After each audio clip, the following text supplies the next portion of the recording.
Honestly, most people thought this meeting was just going to be a simple formality. Camilla's family had every reason to believe this sprawling 12,000-acre property was going to be theirs. Plans were drawn, furniture was measured, and the quiet assumption had settled over the estate for 15 years. So here's where it gets interesting. William did not come to hand over the keys. He came to take them back. If you want to know exactly how this meticulous legal maneuver unfolded behind closed doors, make sure to subscribe because we are going through every single detail.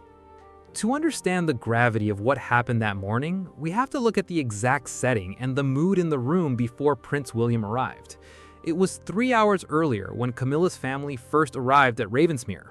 They were expecting a private, comfortable formality.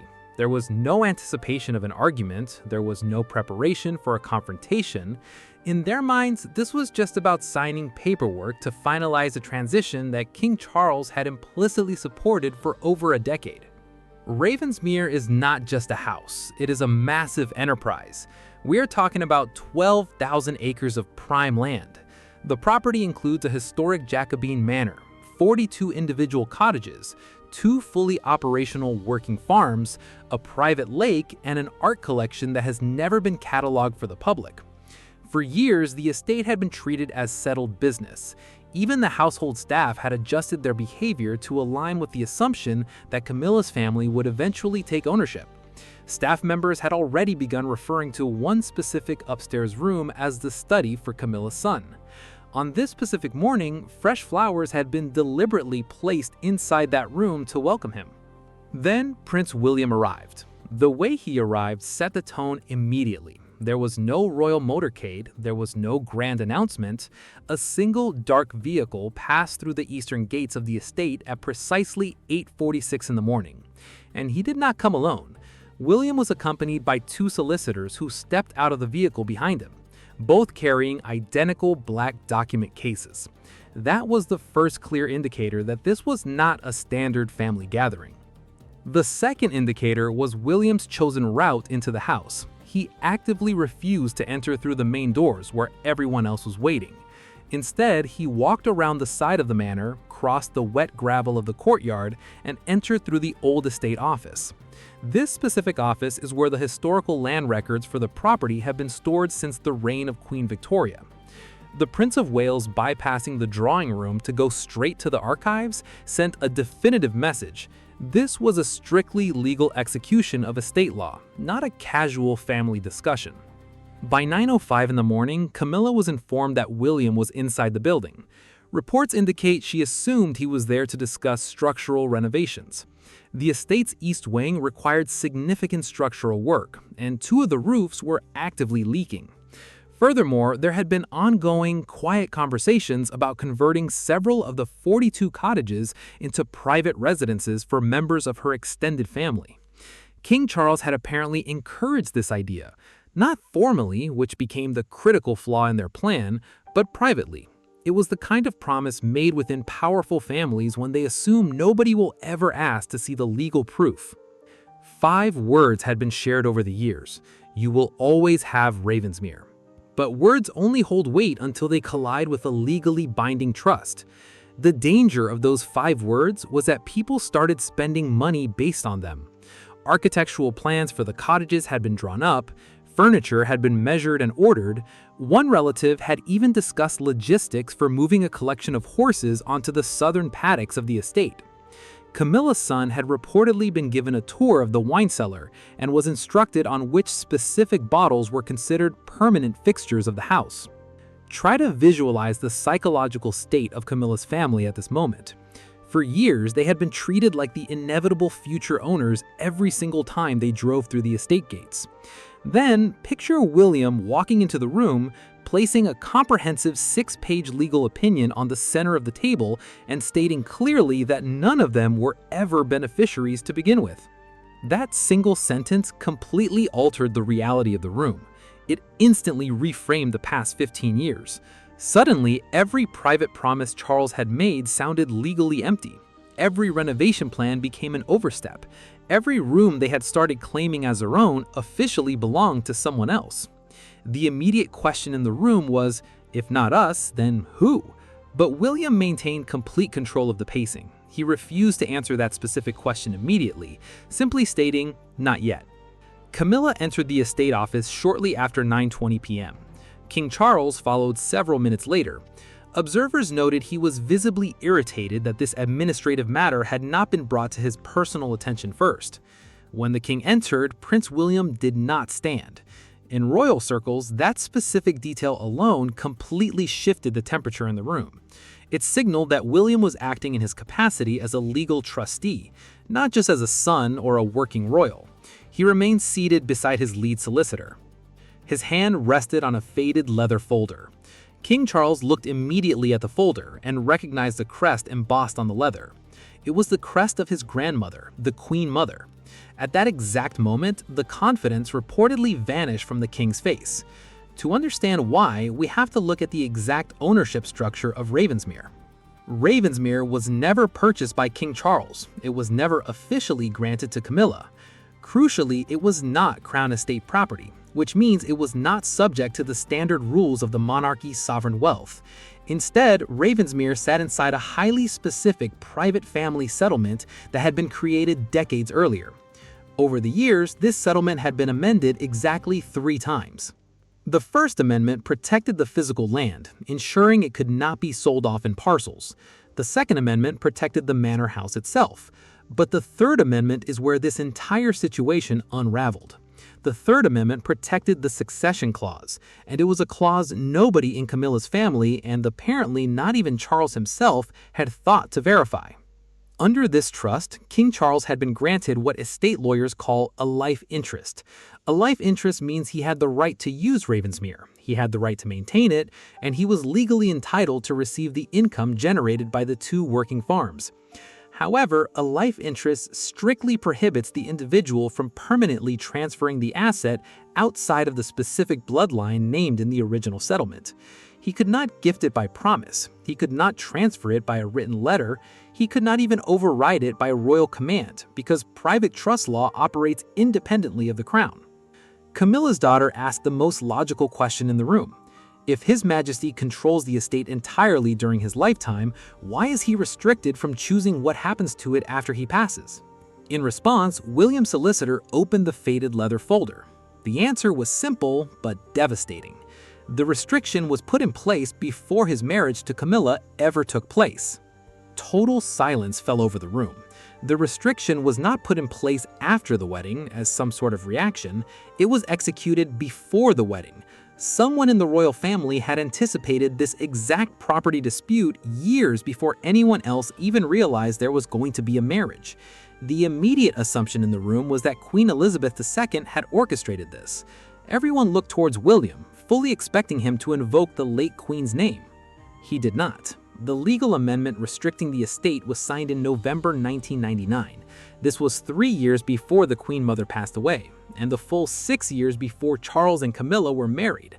And right next to the Queen Mother's signature was the signature of another highly protective royal, Princess Margaret. With the introduction of Princess Margaret's name, the situation in the estate office stopped being purely administrative and became deeply personal. Margaret had served as one of the original trustees of the Ravensmere settlement. She was known to be sharp-eyed, highly suspicious of outsiders, and fiercely protective of private family wealth. According to the historical documents William presented, Margaret had formally raised a concern in the late 90s. Her concern was that Ravensmere could one day pass through a secondary marriage to a family completely unnamed by the original settler of the trust. She did not accuse anyone directly. She didn't write Camilla's name down. She didn't need to. The legal wording she insisted on was absolutely airtight. The clause read, "No spouse, child of a spouse, or descendant unrelated by blood to King George VI shall acquire permanent title, controlling interest, or beneficial ownership of the estate." Camilla's children were not being singled out by name in the document, which, in legal terms, almost made the situation worse for them. They had been structurally excluded as an entire category before the marriage had even taken place. King Charles leaned forward towards the lead solicitor and stated firmly that he was never informed of this specific clause. William finally looked directly at his father and replied simply that he had signed an acknowledgement of it. That was the first undeniable blow to the king's position. The solicitor reached into the file and placed a photocopy directly on the mahogany table. Right at the bottom of the page, dated November 1999, was the unmistakable signature of Charles. But looking at the document, a logistical contradiction became obvious to everyone in the room. If Charles had personally signed this acknowledgement in 1999, how could he possibly have spent the next 15 years honestly believing and promising that Ravensmere could be passed down to Camilla's family? Charles turned the photocopy over. He looked at the date again. He looked at William. For several long seconds, the King of the United Kingdom sat in complete silence, appearing to have absolutely no explanation. The solicitor, however, provided the context. Back in 1999, this single acknowledgement signature had been attached to a massive, broader financial restructuring package involving 6 different royal properties. In that massive stack of paperwork, Ravensmere was only mentioned twice. Once, it was listed only by its obscure legal parcel number. The second time, it was listed under an antiquated estate name that had not been used publicly since 1936. 1525, it became overwhelmingly clear what had happened. Charles had likely signed a restructuring paperwork in 1999 without fully reading or realizing what that specific clause meant for Ravensmere. Or, alternatively, he may have realized it at the time, but convinced himself over the years that he could simply have his lawyers change the trust later when he became king. But there was a massive roadblock to that theory. The succession clause could theoretically be changed. That is exactly what Camilla's family and Charles's private legal team had been quietly counting on. To alter a private trust, all Charles needed was the formal consent of the surviving trustees. The insurmountable problem was that there was only one surviving trustee left whose legal approval actually mattered. That trustee was Prince William. This is exactly why William was holding the antique keys to the estate when the meeting began. The power dynamic was entirely in his hands. The documentation showed that Charles had actually attempted to resolve this months prior. He did not approach William directly, as that would have been too confrontational and obvious. Instead, a senior palace aide had reportedly sent Prince William a formal written proposal. The proposal described the future transition of Ravensmere to Camilla's family not as a transfer of wealth, but as a continuity arrangement. Continuity is a very beautiful, professional-sounding word designed to make a highly questionable private promise look like standard operating procedure. But William did not accept the phrasing. He asked his lawyers to send back one single question to his father's aides: who receives the beneficial interest? The response from the King's team came back 2 days later. The proposal outlined that a brand new family trust would be created. The exclusive beneficiaries of this new trust would include Camilla's children and her grandchildren. William's response was absolute. He refused. There was no counteroffer. There was no negotiation on acreage or financial terms. He simply returned the proposal with one word written clearly in the margin: rejected. But King Charles and his team had not stopped there. A second proposal was drafted and sent to William weeks later. This second attempt was far more careful and legally clever. Under this new plan, Camilla's family would not actually own Ravensmere outright. Instead, they would receive a 99-year lease on the entire estate, set at a nominal annual rent of exactly £1 per year. Technically speaking, under this 99-year lease plan, the estate would remain securely inside the original royal settlement. Bloodline ownership would be preserved on paper. But practically speaking, Prince William and his future children would be completely locked out of the estate for a century, while Camilla's family occupied it. It was a brilliant legal workaround. It was almost clever enough to work, except for one detail. When the Queen Mother and Princess Margaret structured the trust in 1999, they anticipated the lease loophole as well. The trust strictly dictated that any lease agreement lasting longer than 21 years required the unanimous written approval of all trustees. Because of that stipulation, William rejected the 99-year lease proposal just as swiftly as the first. Legally, that should have been the absolute end of the discussion. The trustee had spoken, the proposals were denied, and the estate remained locked in the bloodline. But 3 weeks after that second rejection, private contractors appeared at Ravensmere estate. They were not there to fix the leaking roofs or conduct routine agricultural repairs. They were there to conduct a highly detailed private residential survey. These contractors spent days walking the property. They meticulously measured the west wing of the manor. They thoroughly inspected the primary kitchens to assess modernization costs. They even evaluated whether the old historic nursery corridor could be structurally converted into a series of self-contained modern family apartments. Nobody informed Prince William that these contractors were on the property. The issue arose when the invoice for this extensive survey was submitted for payment. The bill was intentionally charged to a general estate maintenance account. The problem for Charles and Camilla was that Prince William, as the active trustee, now helped oversee and audit that exact maintenance account. That was the fatal administrative mistake. A payment of £18,400 had been quietly buried in the ledger between standard roof repairs and agricultural drainage work. It wasn't the sum of money that caught William's attention, it was the itemized description on the invoice. The billing line read, "Future occupancy adaptation." William immediately instructed his financial team to request every single recent invoice, receipt, and purchase order connected to the Ravensmere estate.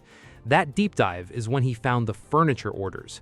The financial records revealed thousands of pounds spent on custom shelving units, a fully temperature-controlled wine room, and the complete redesign of 2 bathrooms specifically tailored for private residents. But the most damning piece of evidence was the delivery name on the shipping manifests. The delivery name on the official invoices was Parker Bowles. If this intricate, highly calculated legal maneuvering has already made you completely reevaluate every assumption about how royal properties are managed, make sure to subscribe right now.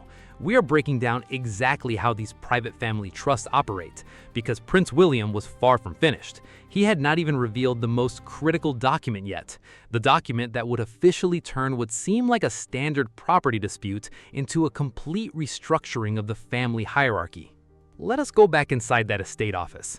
The invoices bearing the Parker Bowles name were sitting on the table. The silence was heavy.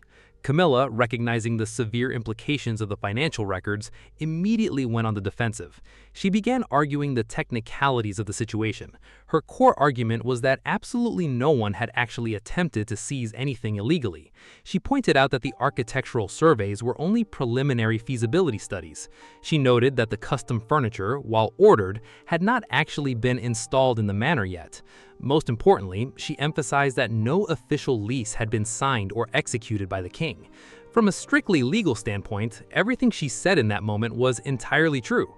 No actual theft or fraudulent transfer of the title had occurred. But William was not sitting there accusing them of theft. His strategy was far more devastating and deeply professional. He was using the paper trail to prove definitively that they had fully prepared to inherit and occupy an estate they had absolutely no legal right to receive. He was establishing a documented history of presumption. By pulling the invoices, he demonstrated that trust funds were being misallocated for unauthorized future planning. At this point, Camilla's son pushed the faded leather folder away across the mahogany table. He looked at the legal team and stated clearly, "We acted on assurances." That specific sentence is perhaps the most important statement made that entire morning. We acted on assurances. It was an admission that they knew they did not have the legal title, but were relying entirely on the verbal promises made by the monarch. William's response to this was quiet, measured, and absolutely ruthless in its factual accuracy. He simply answered, "Assurances are not ownership." That single line landed harder in that room than any shouting or dramatic argument ever could have. It was a surgical strike.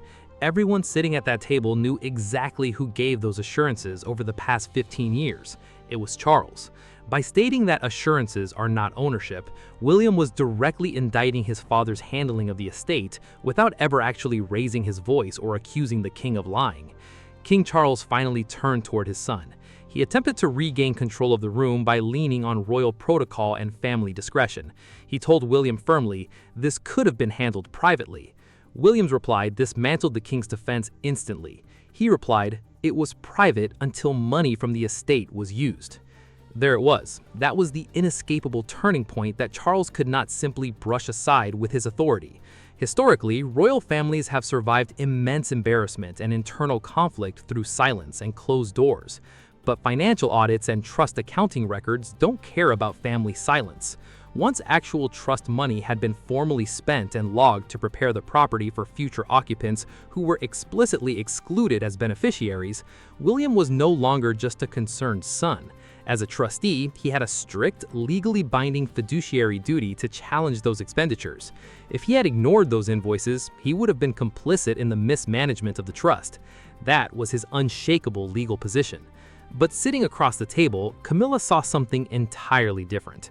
She is highly intelligent regarding palace dynamics, and she realized instantly that this was a warning. And it was not just a warning to her children, it was a direct warning to her. Ravensmere is not the only piece of royal property governed by centuries-old, obscure family settlements. Camilla understood the precedent William was setting in that exact moment.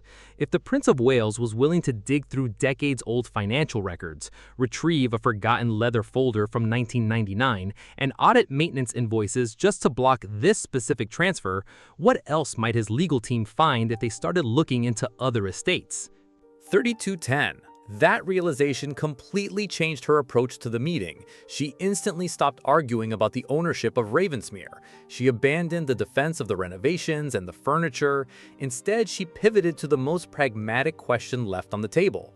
She looked at the solicitors and asked, "If the estate does not go to us, who will inherit it instead?" William did not answer her directly. He maintained his professional distance and simply gestured to his lead lawyer. The solicitor turned to the fourth page of the settlement document and began to read the succession clause aloud to the room. The clause stated clearly that upon the termination of Charles's life interest, meaning upon his passing or abdication of the property, the Ravensmere estate would automatically pass to the next eligible beneficiary named by the active trustees. Before the lawyer could finish the explanation, Camilla's daughter interrupted. She stated the obvious assumption that everyone else in the room was thinking. That's William. And logically, it absolutely should have been William. As the Prince of Wales and the heir to the throne, the natural progression of estate wealth flows directly to him. But this is where the sheer level of William's preparation left the entire room stunned. William had formally, legally, renounced his personal claim to Ravensmere exactly 9 days earlier. He had signed the renunciation paperwork in complete secrecy. Nobody in that room knew about it. King Charles did not know, Camilla did not know. Not even the most senior palace advisors and fixers were aware that the Prince of Wales had voluntarily forfeited a 12,000-acre estate. Why would a future king fight so aggressively to protect the legal integrity of an estate, audit its finances, confront his father, and then completely refuse to inherit the property himself? Because William did not want the house. He wanted absolute control over what happened to the house, and he wanted to completely neutralize any accusation that he was doing this out of personal greed or a desire to expand his own portfolio. By officially renouncing his personal claim, William executed a flawless legal maneuver. His renunciation automatically activated a secondary succession clause that had remained dormant in the trust paperwork for 27 years. Under the strict rules established by the Queen Mother and Princess Margaret, if the primary heir declined the inheritance, the estate would automatically pass to the next sibling named in the 1999 amendment. The lawyers then began to move down the list of siblings to determine the legal successor. The first logical assumption was Prince Harry. However, the solicitor confirmed that Harry's name was not included in the eligible succession line for this specific property. Next in line would legally be Princess Anne, the Princess Royal. She was indeed included in the original paperwork. However, the lawyers produced a sealed declaration revealing that Princess Anne had formally declined any future succession to Ravensmere years earlier, completely removing herself from the equation. That left only one remaining option on the immediate sibling list, Prince Andrew. For one terrible second in that estate office, King Charles reportedly thought the situation had somehow become infinitely worse. Handing a massive, highly valuable private estate to Andrew under current public circumstances would be a public relations disaster for the monarchy. But then, the lead solicitor turned the page of the legal brief. Prince Andrew had already been formally removed from eligibility. This was due to a highly specific conduct provision buried in the trust, a provision that was automatically triggered by his permanent withdrawal from official public royal duties. Because he was no longer a working royal, he was legally disqualified from inheriting the trust assets. So with William renouncing, Harry excluded, Anne declining, and Andrew disqualified, the entire room was left looking at the final page. Who actually remained eligible to inherit this 12,000-acre property? The answer was Prince Edward. When the lawyer stated the name, Camilla's son leaned forward and said exactly what he had said at the very beginning of the meeting. Read that again. The lawyer confirmed it. Prince Edward, the Duke of Edinburgh, would become the sole beneficial successor to the entire Ravensmere estate upon the end of Charles's life interest. The quietest, most low-profile brother of the king was now the legal heir to a property that Camilla's family had spent 15 years believing was theirs. But even that revelation was not the full extent of William's master plan. The true brilliance of this operation was that Edward was finding out about this inheritance at the same time as the rest of the room. Edward had already been quietly informed of the legal reality weeks earlier by William's team. Edward had already accepted the succession. There was no public victory lap, there was no gloating in the press, there was no demand from Edward to drive up to the estate and inspect the bedrooms that Camilla's family had been measuring. Instead, Edward submitted his formal acceptance with one massive, non-negotiable legal condition. Okay, so let us get right into the exact condition Prince Edward presented, because this is where King Charles's entire 15-year strategy completely collapsed. Edward's formal acceptance of Ravensmere came with one massive, legally binding stipulation. Ravensmere would never, under any circumstances, become his private real estate home. He completely removed the personal real estate element from the equation. Instead, he mandated that the estate's extensive network of working farms, the 42 cottages, and all the annual income generated by the land would be immediately placed into a brand new charitable foundation. This foundation was specifically structured to support military veterans, bereaved military families, and young people transitioning out of the care system. So the question remains, who actually won that morning in the estate office? Was it William, who orchestrated the legal defense? Was it Edward, who inherited the land and gave it away? Or was it the woman who foresaw this exact conflict and locked the future away in a legally binding trust in 1999? Let me know your thoughts on this incredible legal maneuver in the comments, and make sure to subscribe, because the palace administration thought they were just fighting over a country house, but that final key had opened a reality that was far more dangerous for the monarchy's internal dynamics.